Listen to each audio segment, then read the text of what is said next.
On Wednesday, June 21st, we're going to have Dennis Wilson here.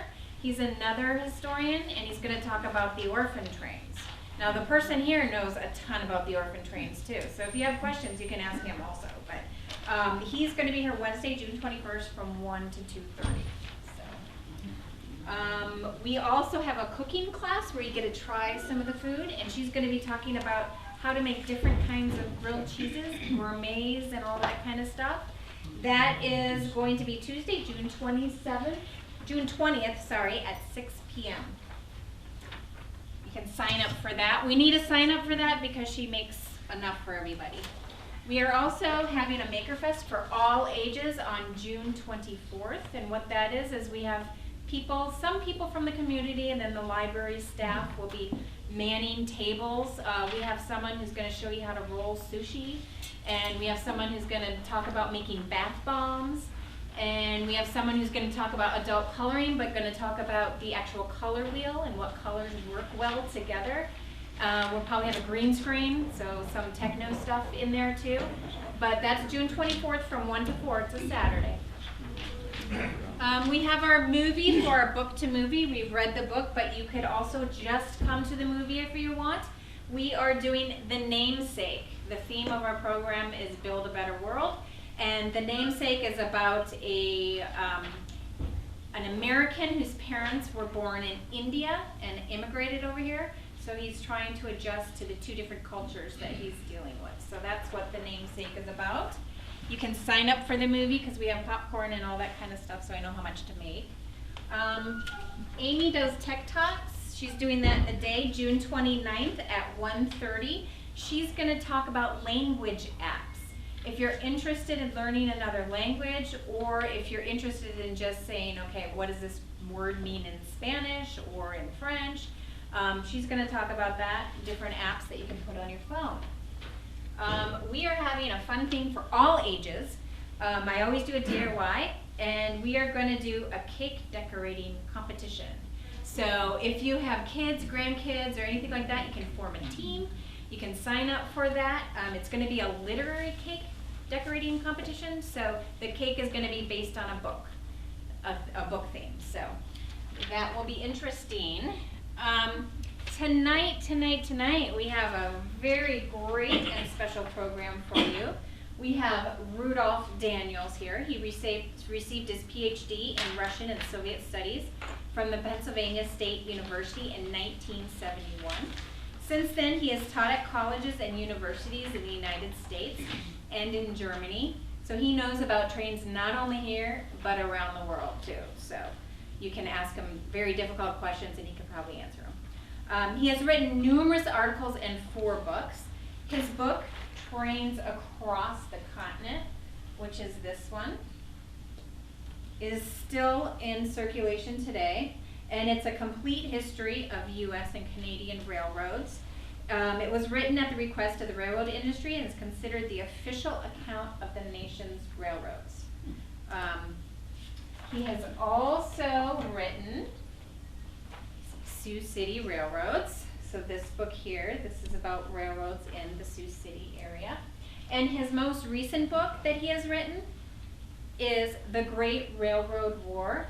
It is the one and only book on railroads during World War I. So this should be interesting. He is a historian, an author, and he is known as the superconductor. So let's welcome Rudy Daniels.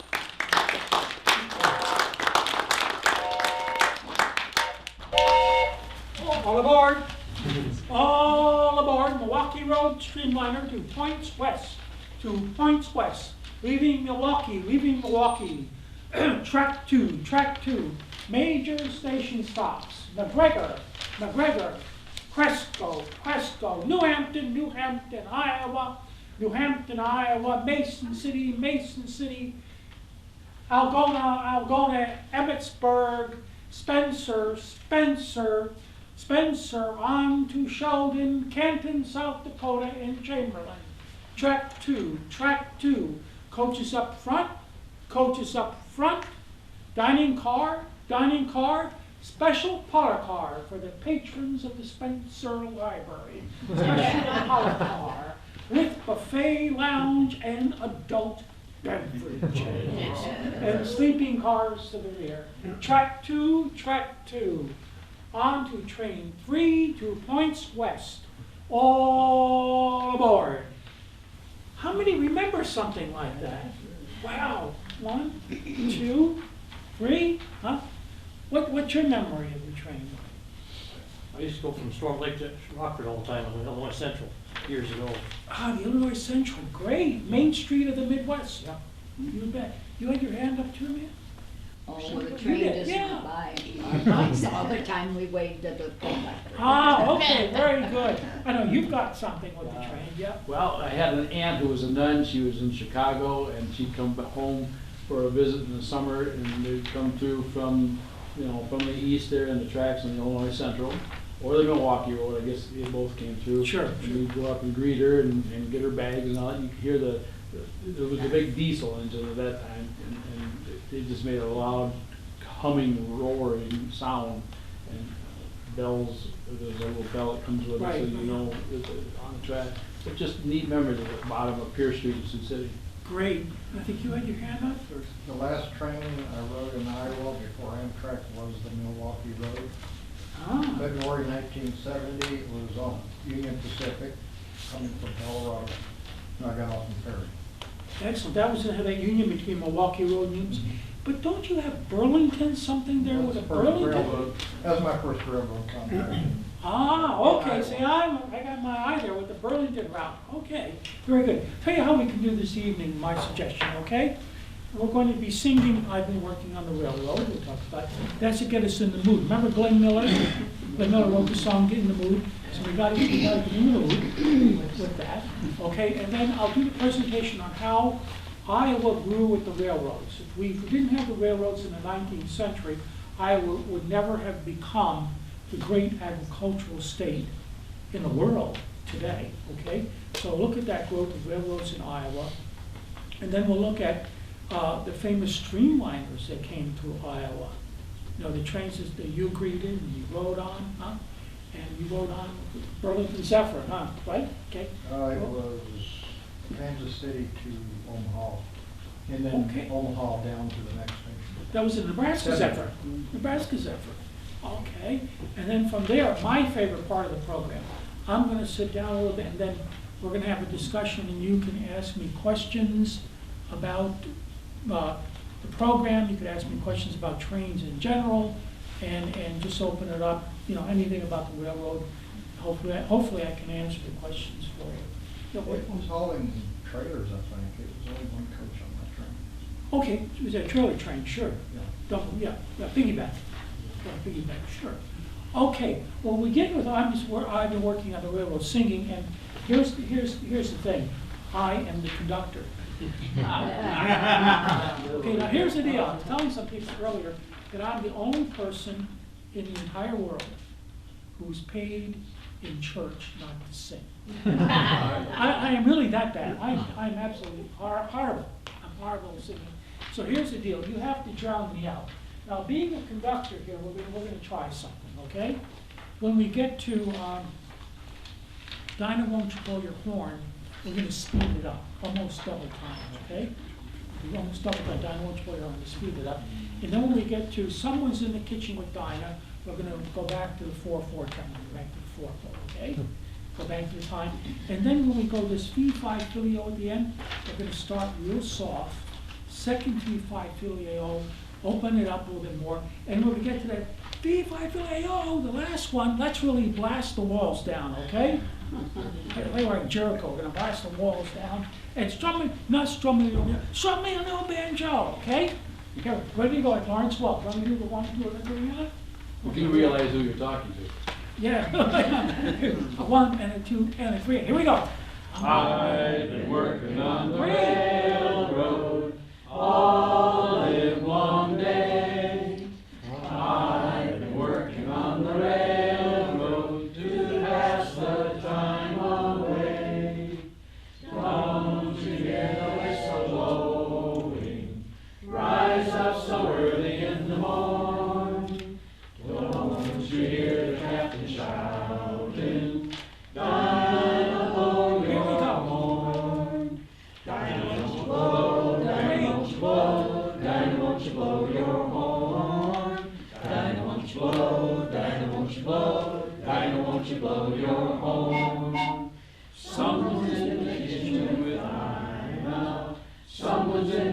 kitchen, I know. Someone's in the kitchen with Dinah, strumming on the old banjo. Fee-fi-fi-fi-fi-I-O, fee-fi-fi-fi-I-O. Here we go. Fee-fi-fi-I-O, strumming on the old banjo. Great, you did great. That was wonderful. Give yourselves a hand. Come on. Okay. Before I really begin, is it okay if I take my hat off? Is that all right? Now, if the glare gets too much, I have some sunglasses and clip ons, okay? All right. You know, talking about, I always like to talk about trains, but talking about trains in Iowa is really something special. And again, it's because Iowa would have never developed into the agricultural, huge, great state that it is without the trains. And here's the deal, there were no roads. See, there were just a few roads built on the East Coast. Let's say New York and Philadelphia, New York and Boston, Baltimore and whatnot. But when you get beyond the Alleghenies, there really were no roads at all in 1820, 1830. But after 1840, boy, railroads started building like crazy, so we didn't need roads, okay? And that's because the train traveled, my goodness, 7-8 times faster than a horse wagon, safer, you could haul more with it and everything. Why build a road when it was so cheap to build a railroad and it was so efficient way of traveling? So when you get to the Appalachian West, they were building railroads. And then when they got to the Mississippi River by the 1850s, they got to the Mississippi, and then you had to cross that Mississippi into Iowa. And here's the thing about Iowa. You had this incredible, rich, black soil. Grow anything here. And you had a climate. And I know we complain about the hot days and the cold days, I know. But this is a great climate for growing a lot of crops that people need. But the problem was that you could only farm near navigable waterways, the Mississippi River. And inward, just a couple of miles on the rivers, and only at a certain time of year because you had droughts, you know, and then you had floods and all that kind of stuff. So your farming was only near the Mississippi. So when Iowa became a state in the 1840s, they wanted to grow and they wanted people to settle throughout the whole territory, from the Mississippi to the Missouri. And the only way they could do this was by railroads. So there were a few railroads built, but they couldn't really get enough built for people to come. And this is where you say, if we build it, they will come. Remember that phrase? Okay. But the railroads had to get the money. Railroad is not going to build someplace where there's nobody and no business. Can't make any money that way. But the state, in cooperation with the railroads in 1856, came up with a process. And that is that the state was going to grant or really loan the railroads money to buy land, and then to use the land as collateral to get a loan to get money to build tracks. Then sell the land alongside the tracks so people would come to Iowa and farm so they could pay back the state for the grant. Now, the state of Iowa in 1856 had 4 stipulations. The first one is that the railroads had to build at least 50 miles in the first 3 years. That'll give enough time to get going and get some building from the Mississippi River westward. And then they would have to build 30 miles a year for the next 5 years. So if you calculate that, they're almost all the way across the state, okay?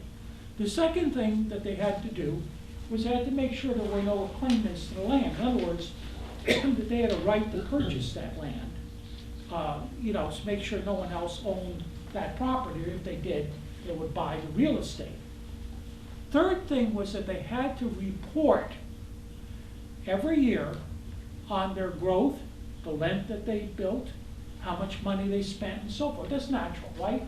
Someone loans you the money, you have to report what you do with it. I mean, it makes sense. Last but not least, they had to build to a gauge that is the distance between the two tracks. They had to build at 4 foot 8.5 inches to get any money. And that's what they call standard gauge. We're going to talk about that later on. If I forget about it, remind me, okay? But they had to build the tracks 4 foot 8.5 inches apart, center of the rail to center of the other rail. Okay? So with that, after the Civil War, the Civil War interrupted everything. After the Civil War, they started building. And really, railroads were building all the way across the state as like a tier, if you will, like a tier. The tracks we have just to the north of the library where we're standing, just in 2 blocks, the Milwaukee Road. Milwaukee Road was originally to build from McGregor, crossing the Mississippi River, originally to Sioux City, and then they decided to go to Canton, okay, South Dakota, all the way across. So just south of the Minnesota border, if you will, here, stone's throw south, you have the Milwaukee Road will be building to the west. And then, of course, we have the Illinois Central, your Illinois Central building from Dubuque all the way to Sioux City. They're going to build all the way across. And then south of that, you have 2 other railroads pretty much close together. The Milwaukee Road built again. This time from near the Cedar Rapids area across, all the way across Perry down to Council Bluffs. And then the Chicago and Northwestern building, again, all the way across the same Carroll, Denison area down to Council Bluffs. And then you had the Burlington Route, your Burlington Route, building from Burlington all the way across the state, pretty much a direct line, south of Council Bluffs, and then it would come up north to Council Bluffs. Why? So you had these lines first building all the way across the state. And then after they built all the way across the state, the goal, of course, was to meet the Union Pacific, which would be the connection with California and states west. Okay, the original goal. All right? Now, with that in mind, with that goal in mind, afterwards they would then build like a spider web, a web throughout the entire state of Iowa. And they're going to grow so much that by World War I, every settlement in the state of Iowa was within 15 miles of a depot. I want you to think about the density for that. Also, you could place yourself anywhere in the state of Iowa and walk in any direction, and within 11 miles you would cross a railroad track. See, because there were no roads. Any road, dirt road, any gravel road went to the depot. You could not at that time get from Spencer to Fort Dodge or Spencer to Sioux City by a road, because all your roads went to the depot. You went to the depot to take the train someplace. Okay? So this is how dense the rails were. But along with this came the population. And if you will forgive me, I'm going to refer to my notes for this because we're dealing with numbers, okay? I can't do anything with numbers unless there's a dollar sign attached to it. Here's to give you an idea. Before the Civil War, 1860, we had about 600 miles of railroad track, and Iowa had a population of about 600,000. The real railroad growth in Iowa was after the Civil War, because by 1870, that 600 miles of track now became 2,700 miles of track. But what was our population? 1,100,000. See, if we built it, they would come. Because now you can start farming wherever you have the railroad. You can get your crops to market, and you can get everything brought to you, huh? How about this one? 10 years later, 1880. Not quite, almost double the track, 4,400 miles. What's our population? 1,600,000. See how we grow in tracks? Our population goes. 1890. Now we have 8,300 miles of track. What's our population? 1,900,000. See? Okay then. Now we get to 1900. We have getting on to over 8,500 miles of track with over 2 million population, 2,200,000. And just before World War I, we have now 10,500 miles of track in Iowa with a population approaching 2.5 million. Build it, they will come because now you can farm, and on your farm in Iowa, you can grow what you want, your livestock, whatever it is, send it to market, East Coast, West Coast, wherever you want. But here's the other thing too. Now you're living on your farm anywhere in Iowa, and what is happening? You know, your headlines in your local newspaper were the same as the headlines in New York and Washington. Why? Because of the telegraph. You had almost instantaneous communication with any part of the United States and literally the world because of the telegraph office. And how about the mail? I do a whole program called Mail by Rail. You'll love this one. You'll love this. Can you imagine that whatever letter you wrote and that you mailed in Hospers, or you mailed in Spencer, or you mailed in Hartley, would arrive on the East Coast about 2-3 days later? Do you know that, by 1900, the United States Post Office guaranteed you overnight delivery anywhere within 500 miles for 3 cents. Try that today, okay? Give it a little try. But you see, that's what happened, that the railroads linked Iowa with the nation. Your farm products could be sold anywhere in the nation. And get this, you had the Sears catalog. You could get everything. I mean, you could get a tombstone, to buy a house, to buy a carriage for your horse, to buy a plow. You could get that all. Right here in Iowa, it all came by train. And your order went out by mail, see?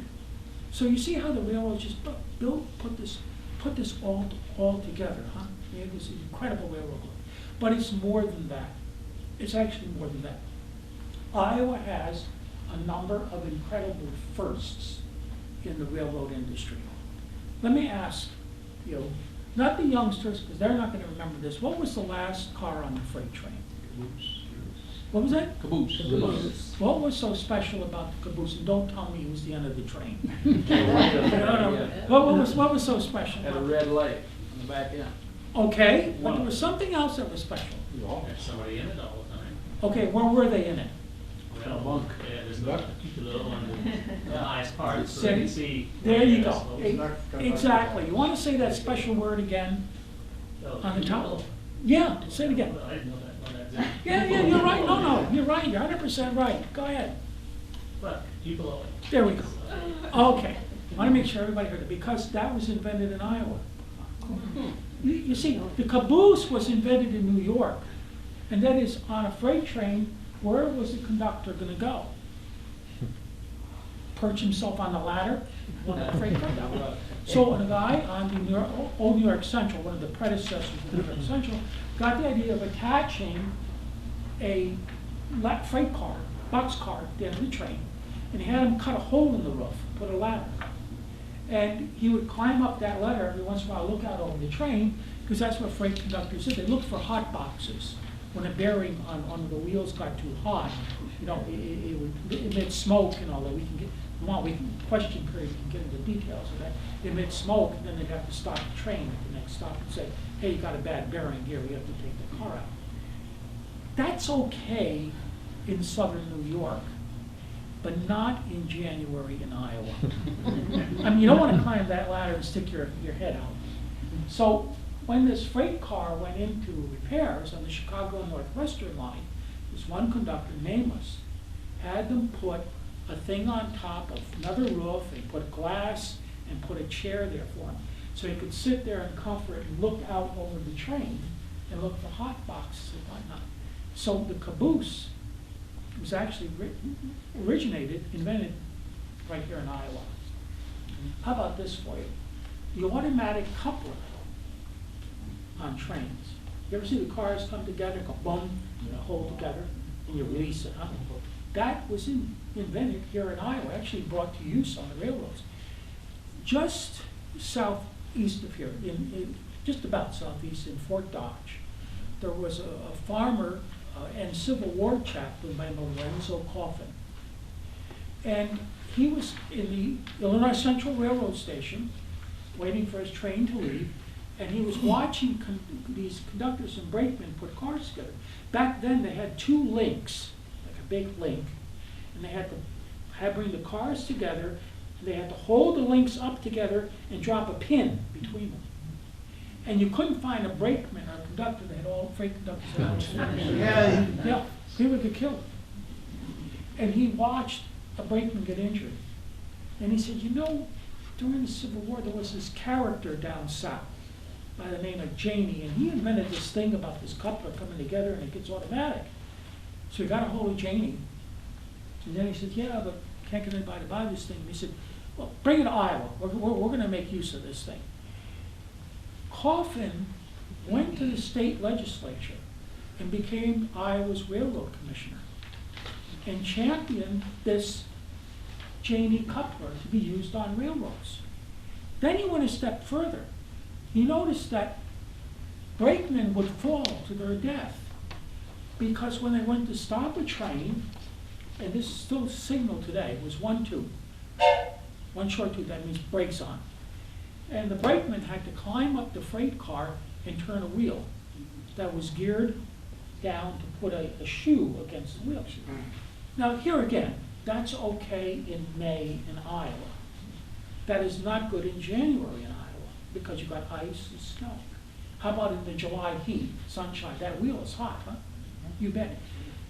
And he said, you know, there's this guy on the East Coast. What's that guy's name? He invented something called an air brake. You know, this air brake. So he got a hold of him and he says, can you bring that thing to Iowa? And he brought it to Iowa and he said, okay, Mr. Westinghouse, here's an idea. Test this thing. So they tested and tested this real long hill in Burlington, Iowa. That hill is still there, right? On the Burlington Route. That hill is still there. Trains still go down that hill and go up that hill. And they tested the air brake until they got it to work. They had to increase the size. And they used vacuum pressure. You want to push air so that when there's a vacuum or the air gets out, the brake goes on. And this guy, Coffin, championed that to be put on trains. Now I want you to think about something, because that air brake that Westinghouse developed with Lorenzo Coffin is used on all trucks and buses today. It's that same principle. But it was invented right here in Iowa for the railroads. Well, Coffin wasn't satisfied. He then took everything as railroad commissioner to Washington, D.C., had Congress pass the Railroad Safety Appliance Act and said every railroad by 1893 had to have automatic couplers and air brakes. And did the railroad companies howl? Oh, get this money in there. And all of a sudden they realized, no, wait a minute. We can couple cars a lot faster by this Janey coupler. And we can get our trains going a lot faster and stop them a lot faster with air brakes. So they then loved the idea. And that idea really came right here in Iowa. Here's another one. Iowa had half the granges in the United States. And farmers in Iowa were complaining about railroad rates. That actually it costs more money to send a pig, I don't know why they always say pigs, but we'll keep with pig. It costs more money to send a pig between Spencer and Mason City than sending that same pig between Canton and Chicago. Why? Because, or I should say Sioux City and Chicago, why don't we keep this consistent? And that's because where you had a one railroad town, one competition, they could charge what they wanted because there were no roads. But in a town that had several railroads and several ways of getting from one place to another, they competed and their rates were low. Farmers said, this is terrible, look what they're doing. So the farmers took it to the Iowa legislature. Iowa legislature took it to Congress. And with that, Congress created the Interstate Commerce Commission to regulate railroad rates. And this was the first time that the federal government regulated any industry whatsoever. And that whole point of regulatory legislation, the federal government, originated right here in Iowa with the railroad industry. Huh? Look at those firsts right here in Iowa. But if we got these first, we've got another first here in Iowa. We had the best crooks. Who is the most famous outlaw of all time? Jesse James. There you go. What was that? Say it louder. Jesse James. You bet. And Jesse got his start right here in Iowa. You betcha. See, he was a raider during the Civil War. He liked raiding things and whatnot. And after the war, what does a raider do, right? They're unemployed. So he says, well, geez, maybe we can get some trains. So he heard that the Rock Island line, I forgot to talk about the Rock Island coming across, but the Rock Island line had this express coming from Chicago with a lot of fat cats on board, a lot of rich people. And they were gonna rob the train, so, okay, well, this is what we're gonna do. We're gonna get that train. There's this curve right outside of Adair, Iowa. This curved train. And we're gonna go down and we're gonna rob that train. So what Jesse and the boys do is they loosen the rail up, then they put rope on it. See, so they're gonna pull that rail just as the train was coming around the curve, so that way the engineer, they wouldn't be able to stop the train or slow it down. So they loosen the rails and all that kind of stuff and tie the rope, and you know, that's a lot of hard work, you know, robbing a train. So they decided to go into the town of Adair, which is about a mile away, give or take. And they get into the town and they look over and they see this house, and on the house they got this banister with about a half dozen pies cool on the banister. And they decided, we don't even have to go to the restaurant. We can get the pies. So they went and got the pies and they had lunch. Imagine how that is. Fresh, you know, fruit pies for lunch. I'm getting hungry again, but never mind. So they go and they eat the pies and they go back and they rob the train. And boy, was the Rock Island Railroad upset. Here they robbed the train. Oh my goodness. Rock Island Railroad then went east and hired a detective agency to find out who it was who robbed this train. And they hired this detective called Alan Pinkerton. And Alan Pinkerton comes out himself with his detectives and he interviews the people who were on the train to find out who these bandits were. You know, what is the height, eye color, features. You know that description questions are still used by the FBI and police departments today, done by Alan Pinkerton. Boy, and Rock Island liked Alan Pinkerton because his slogan was, "The eye that never sleeps." And that's the origin of the term private eye. Yeah, remember, it started here in Iowa. Well, you see, Rock Island got Alan Pinkerton not just because of the robbery, it was the insult on top of the injury, because the pies were made by their local superintendent's wife. So it was just adding insult to injury. What a crook that is. Now there are other crooks too. And the other crooks is that they had what they call the Iowa Pool. And this was one of the things that led to that railroad legislation. Iowa Pool meant this. You had these railroads going down to Council Bluffs from Chicago. And they would all compete with each other on hauling the traffic from Chicago to Union Pacific, the Transcontinental. So the railroads got together and said, you know something, we're killing ourselves with this. Remember that competition about the pig? They said, okay, why don't we pool things? 1 week, Chicago, Burlington, Quincy will have all the Chicago, San Francisco traffic. The rest of us will just be local. They can raise their rates whatever they wanted. Next week, Chicago Northwestern. Next week, Milwaukee Road. Next week, following week, Illinois Central. See, so that way, next week, Rock Island. So that way they weren't competing with each other. And they tried to get them to compete. They wouldn't compete until it was the Iowa legislation that did away with the Iowa Pool, which was considered the most corrupt and most crooked, manipulating of prices in all of history. We should be proud it was right here in Iowa. Of course, you do know that Al Capone, you know this, stayed in Dubuque for a while. He stayed in Dubuque for a while. And he also stayed in Sioux City. And do you know that Al Capone's brother was the sheriff of Homer, Nebraska? So we really have the best crooks, okay? Well, beyond the best crooks, my goodness, we had some of the greatest trains in the world come through Iowa. I mean, these were just world-class trains at world-class speed, huh? Why don't we start now from the south? My goodness, the Burlington Route, huh? Chicago, Burlington, and Quincy. Those Zephyrs, huh? Those Zephyr trains. And when you went in the dining car, you know that the Burlington Route had its own poultry farm. So you could have the freshest eggs, the freshest chicken, the freshest turkey for their trains. And then they had nurses called Zephyrettes, and you got a pillow for every seat, huh? How about that one for you, huh? In Chicago Northwestern, my goodness, if you wanted pot roast for dinner, huh? Well, you went on that Chicago Northwestern. And the Chicago Northwestern for a while, along with the Rock Island and the Milwaukee at different times, carried those famous Union Pacific, City of Los Angeles, City of San Francisco, Portland Rose. I mean, these trains were just incredible for luxury. First run movies in the movie car, huh? And they had, oh my goodness, they had babysitters if you want to leave your munchkin to go to dinner, huh? Wow, just incredible on those city trains all coming to Iowa. Rock Island Line, the Golden State, even had a barber shop and bathtubs on the Golden State, huh? All the way to San Francisco. Just tremendous trains that came to Iowa.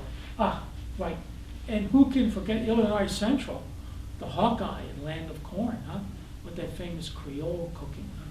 Illinois Central was famous for. Ah, Milwaukee Road, huh? The famous Hiawatha Hudson locomotives. Cruising speed in the 90s mile per hour, huh? And what did you have in the dining car? Venison, yeah, trout, game food, huh? Just fantastic on the Milwaukee Road. And we're not gonna forget those 20-some miles of the Santa Fe that came through Iowa down near Keokuk. That was the route of the movie stars on the Santa Fe.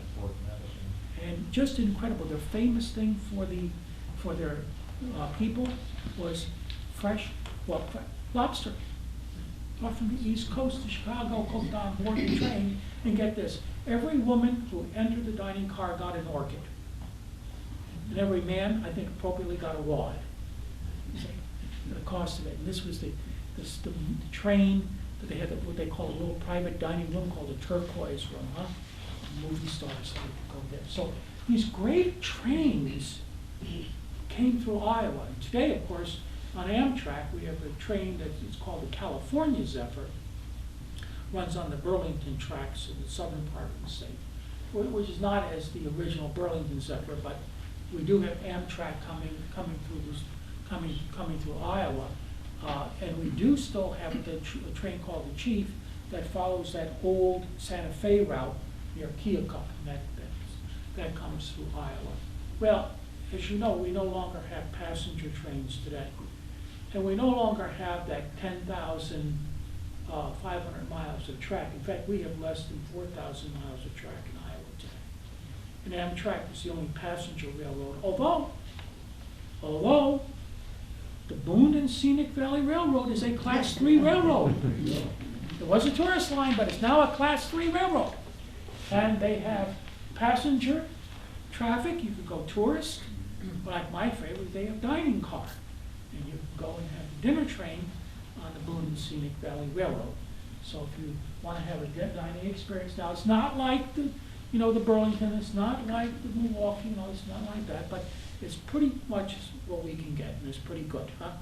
So if you want to still do a little passenger train in Iowa, you can do Boone and Scenic Valley Railroad and a dining experience. I go at least once a year down there, and book signing and whatever. It's a lot of fun, just a lot of fun and whatnot. But that's what we have. Well, we don't have that trackage we had before, because today we have highways and interstates and all that kind of stuff. And we don't go to the depot by road, huh? In 1920, well, actually 1918, Congress passed the Interstate, not the Interstate, the U.S. Highway Act, and that is they wanted to connect all county seats with a US highway system, and that's the system we have of US highways today. 18 and 71 and want to come out of that system, connecting all county seats throughout the country. And then, of course, the defense highway system that is the Interstate came about in the 1950s, originated in the 1950s after World War II. So we have this road system today, known as the railroad system. However, one important thing, and that is, of the 140-some thousand miles of railroad and road in Iowa, railroads make up barely 3% of that, if that. Okay? But you know something? The railroads that come to our state today carry 40% of all freight. How about this one for you? One freight car is equivalent to 4 tractor trailers. Isn't that incredible? Yeah. And how about this? A modern diesel electric locomotive can move 1 ton of freight over 400 miles on 1 gallon of diesel fuel. Talk about efficiency and hardly any pollution whatsoever. Cleaner than your car. So Iowa today has really gone down in number of railroads too, not just mileage, from about 300 in 1900, and we're down to about 17 companies today. The largest is Union Pacific. It gobbled up the Chicago Northwestern system and parts of other systems, so it's the largest today. Of course, you have Canadian Pacific here. Canadian National took over Illinois Central. BNSF, another contender, you know, the Burlington Route, and other routes. The Great Northern, the old Great Northern Route, it was taken over by BNSF. So while Iowa does not have the great passenger transit it has, we do have something else. Remember I told you about gauge? And we're going to end it with this. We'll open up for questions and comments. Remember that 4 foot, 8.5 inch thing? Okay. Tell you a little secret about that. A little secret about that. That gauge came from a colliery in Northumberland, England, where George Stephenson tested the best locomotives. And if you wanted to buy a locomotive in the 1830s and 1840s, you went to George Stephenson. And they were building the first commercial railroad in the United States, the Baltimore, Ohio. They wanted to buy a George Stephenson locomotive from England. And if they wanted a George Stephenson, they had to build the tracks 4 foot, 8.5 inches. Now, as the industry grew in the 1840s, 50s, on to the Civil War, you had different gauges in the United States of tracks, that is, distance between the tracks. Everything from 2 feet to 6 feet. The Erie Railroad was 6 feet. Most of the trains in the South were 5 feet, okay? And then you had the Ohio gauge, 4 foot, 10 inches, and on, different gauges and all that. When the Transcontinental Railroad was built, it was actually the brainchild, really, in part of Abraham Lincoln. Abraham Lincoln was a railroad lawyer. And the Republican Party, when Lincoln won in 1860, at the beginning of the Civil War, right in the party platform was to build a transcontinental railroad. And right in the act, and I had a copy of the act at home, it states that the President of the United States will set the gauge of the Transcontinental Railroad. And everybody knew, whatever the gauge of the Transcontinental would become the gauge of the nation's railroads. That would become standard gauge. And Abraham Lincoln said that gauge is going to be 5 foot. Well, the 2 big railroads of the East Coast, the Baltimore, Ohio, and the mighty Pennsylvania, boy, oh boy, they really got their shoulders going like crazy, and they went to see Mr. Lincoln. Mr. Lincoln, you can't do that. You can't do that. Baltimore, Ohio, remember, was 4 foot, 8.5 inches. The Pennsylvania Railroad was 4 foot 9, and that was forgiving enough. They could exchange cars. It was forgiving enough. And they said, President Lincoln, you want the 5 foot? Yeah, I want the. No, you don't. Logan, Ohio, 4 foot 8.5, Pennsylvania, 5 foot. But you have 5 foot gauge on that Union Pacific out of Omaha, what are you gonna do about Iowa? Iowa's off 4 foot 8.5 inches. President, you thought? Okay, the gauge of the Transcontinental is 4 foot 8.5 inches. So as far as track gauge goes, as Iowa goes, so goes the nation and the world. Because the railroads in Europe are 4 foot 8.5 inches except Russia. And Canada. Don't forget the Canadians. They're 4 foot 8.5 inches too. Okay. Now my favorite part of the program. How about you? Your questions and comments and so forth. Take 1 or 2 and then I'll sit down, okay? Given your background, how did you get started thinking about and getting interested in railroads? How about farming, or how about some other Being a lawyer? topic? Yeah, maybe that. If I had my life to live over again, I would probably go to law school. What happened was something very, very strange. I saw a photo of a Milwaukee Road. Yeah, I'm just saying that because the tracks are here. Of a Milwaukee Road SD40 locomotive on a magazine cover. And I bought the magazine. And in there, they were selling railroad items. And one of them was a glass, cocktail glass from the Pennsylvania Railroad. And I rode the Pennsylvania Railroad back and forth to college and graduate school. I said, I'll buy that glass. Send away, it's only $2, $3. I mean, no such thing anymore. This is years ago. Years ago. And I got the glass.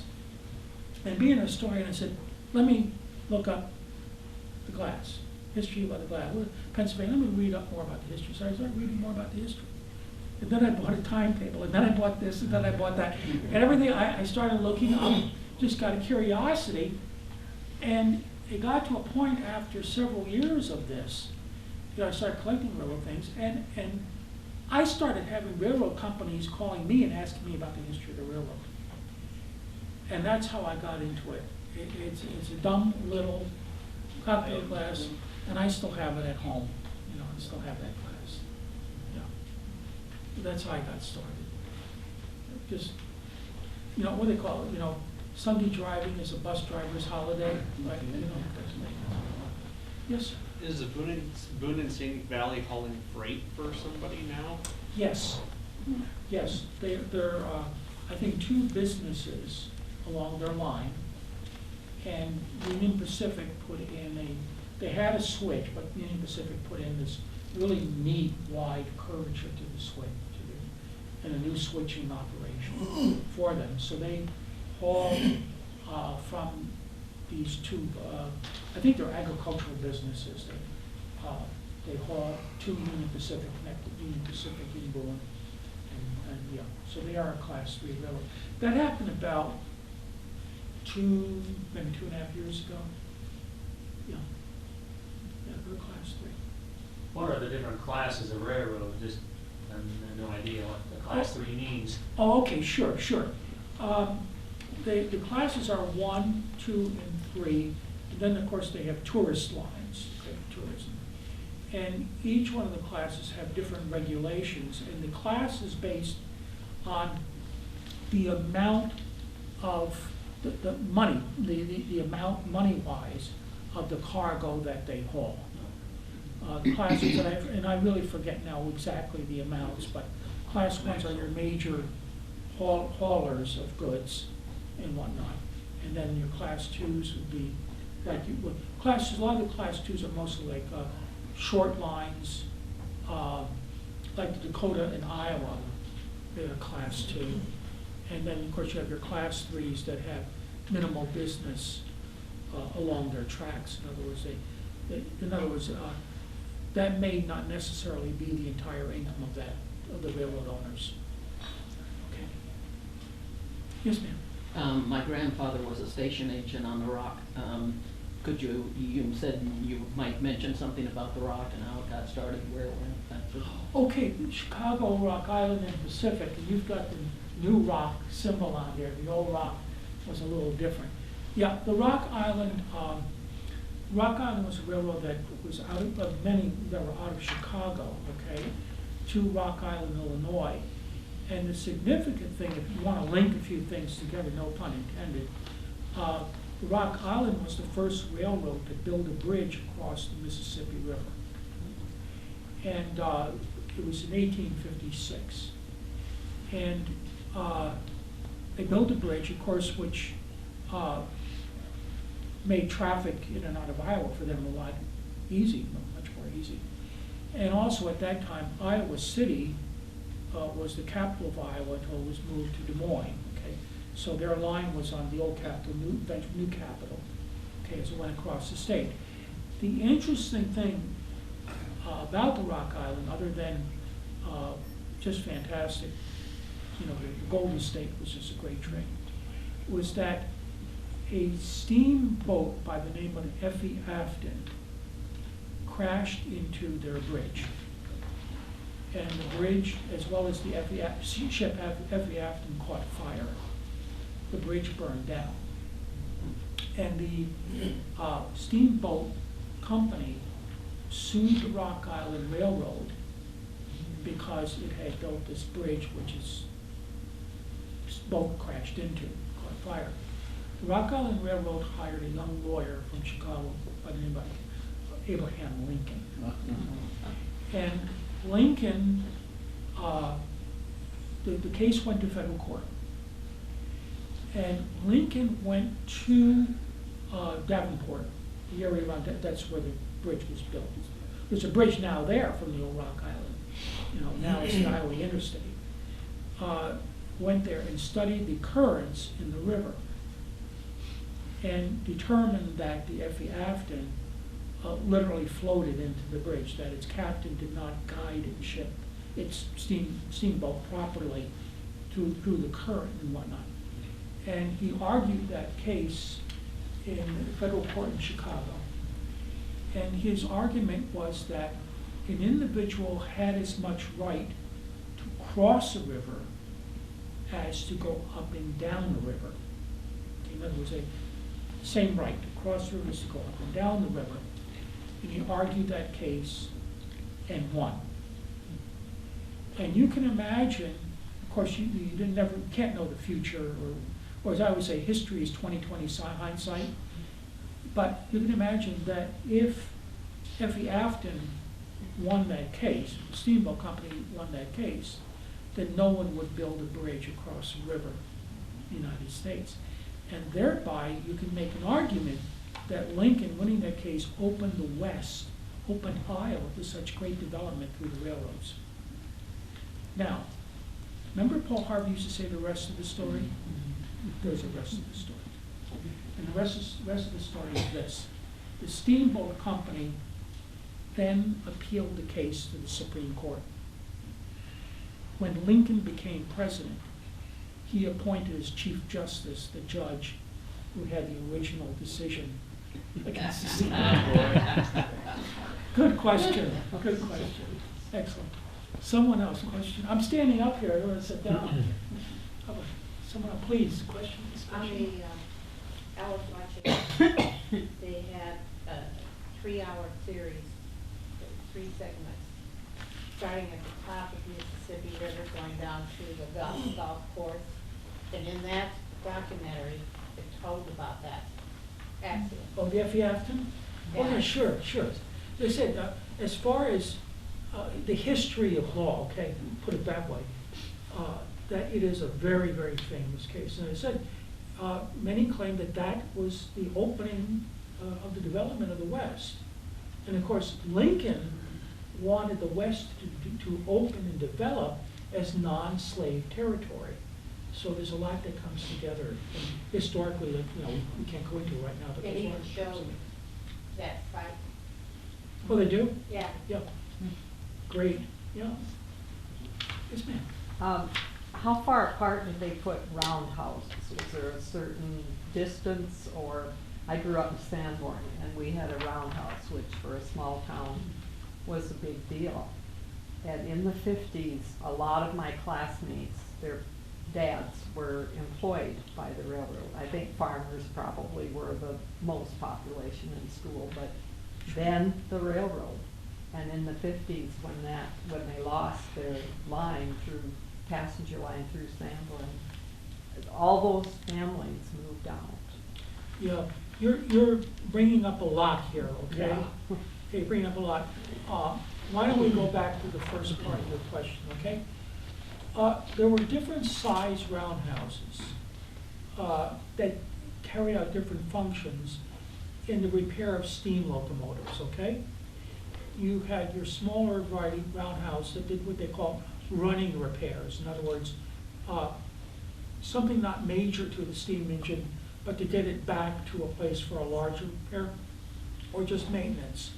And that was probably at Sanborn. Sure.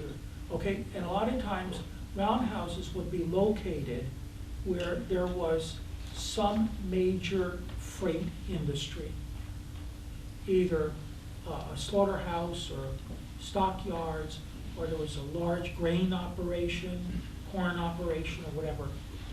Their second size, larger roundhouse would be located where there was significant industry, or near a river crossing, or at different points, major points on a line or the end of the line.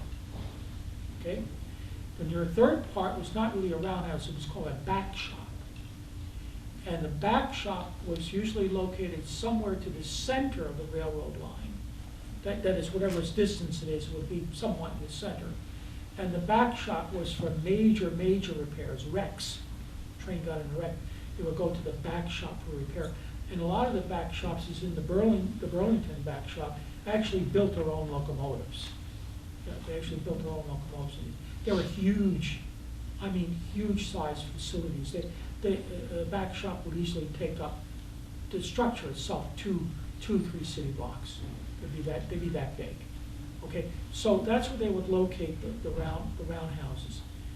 As far as your fellow students in school, if you take, well, the World War I, this is the high point of the railroad industry, is 1914, that 20% of non-farm employees were employed by the railroad industry. So it was by large the largest employer of any industry in the United States around the turn of the century. And it has declined since then. And as you just said, as the roundhouse closed, then you had a decrease in workers. And that's the third part of your question. You needed roundhouses to service steam locomotives, okay?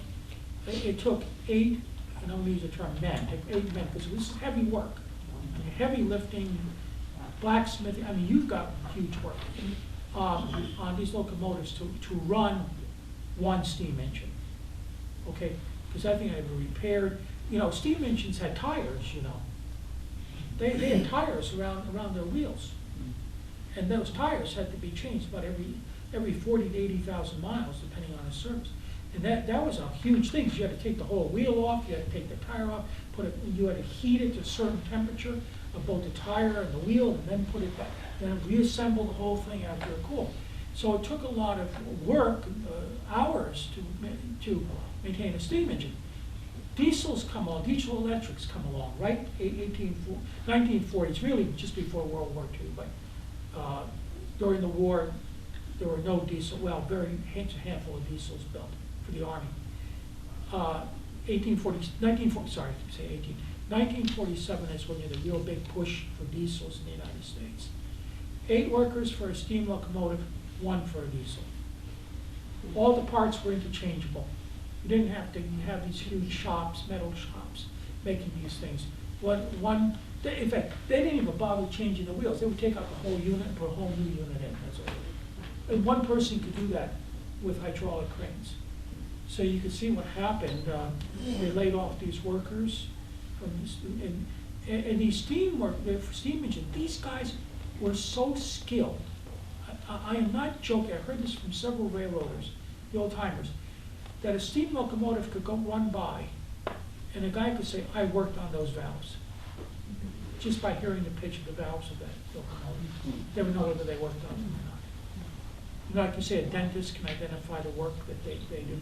That's how skilled these workers were with steam locomotives. They were just magnificent mechanics in their time. That's when we start crying about steam engines. Great question, great comment. What year did that happen when that switchover started, or over a period of time? Good question. The first real use of diesel electric in a freight yard was in 1922 on the East Coast in New Jersey. It kind of really didn't catch on, you know what I mean? It was not really something that caught on until the mid-1930s. And this is one of these crazy things because during the 1930s you had a huge decrease in car sales. And there was a gentleman at General Motors who said, we're not selling many cars these days. Maybe we can sell locomotives to railroad companies. And they had developed by 1935, 36 in that period, a diesel engine that was strong yet light enough for a locomotive, attached to a generator that could generate at least 800, 900 horsepower per unit. Then they could link them up as multiple units. Okay? Think of the savings. You don't need an engineer and a fireman and brakeman in each locomotive when you had steam double-header, triple-headed. You had now these 3 locomotives now run by 2 people. So General Motors then said to the, I mean, you talk about things happening, said to the railroad industry, hey, look, guys, what we'll do is you can buy the locomotive on installment plan. Doesn't it sound familiar? Okay. And then, well, if you don't like it, if you can't make your payments, you send it back and we'll paint it in some other railroad company's colors and sell it to them. Used locomotives. See what happened? Now, during World War II, by February of 1942, the federal government had control of all production of internal combustion engines. Okay? 1942 was the last time you could buy a new car. That was it. Boom, that's it. All internal combustion engines are now only built for the military or for emergency purposes, okay? In other words, special permission. Okay? And so after World War II, 46 and 47, that's when General Motors, and at that point, General Electric got together with a steam company called American Locomotive, ALCO. And then they got in the diesel electric market by the late 40s, working with the old steam company. Westinghouse got together with Baldwin Locomotive to produce their, what they call Baldwin Baby Nose, they called it. They started building, but by 1950, absolutely no question, most of your trains went to diesel electric.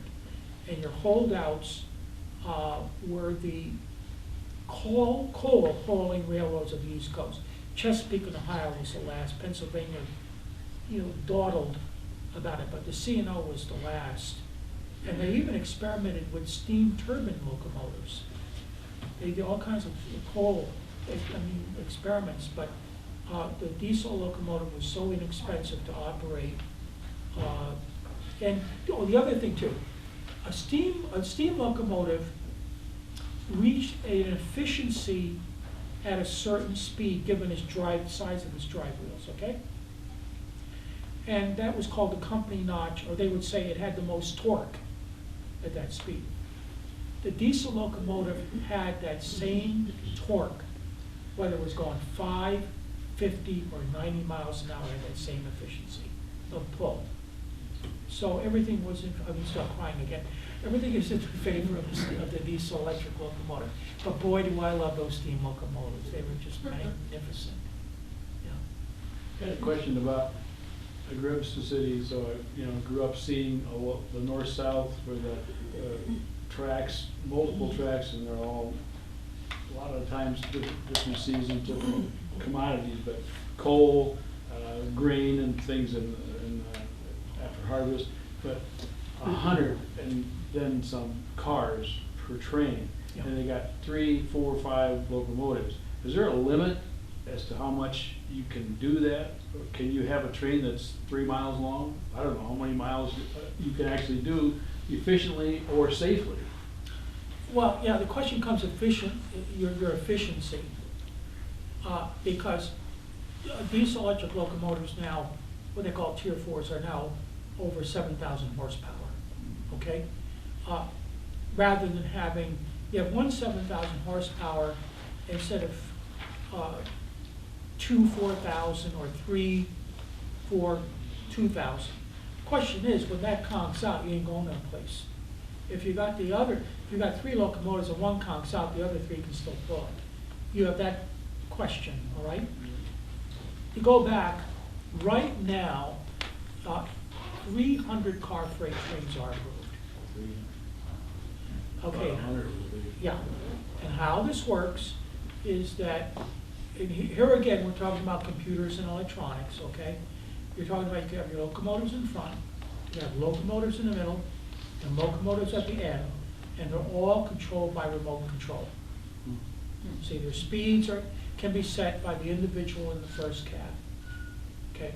Their speed or the drag and pull can all be set by the locomotive in front.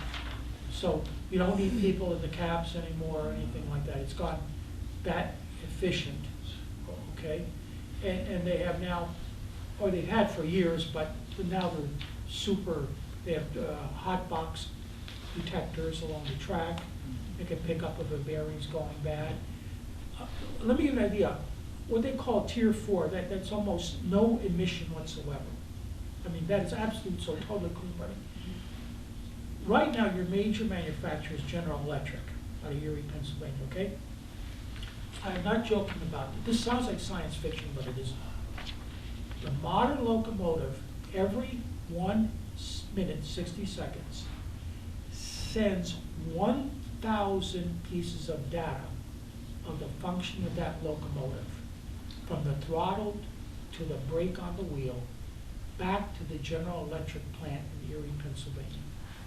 And through satellite, they're monitoring every one of those locomotives, so they can tell if a part is wearing out before it wears out, or something's going wrong, or there's malfunction someplace, they can tell.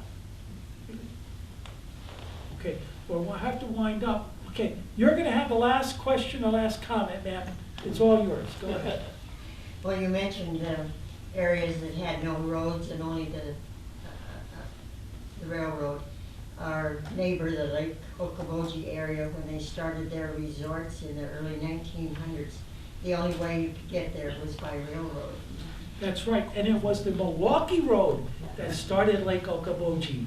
And my husband was on a repair crew for the rails in 1942.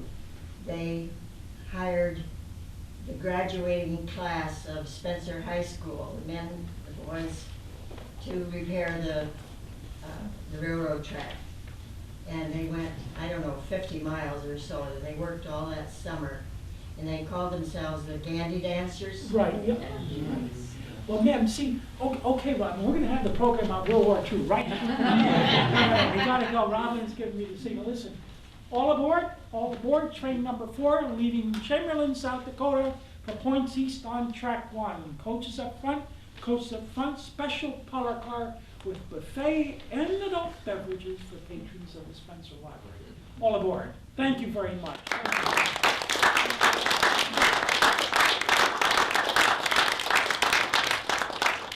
All right, I'd just like to thank Rudy Daniels for coming here. This was wonderful. We appreciate that. And also I would like to thank Humanities Iowa. They're the ones who brought this program to you, who funded it, and they're an affiliate of the National Endowment for the Humanities. So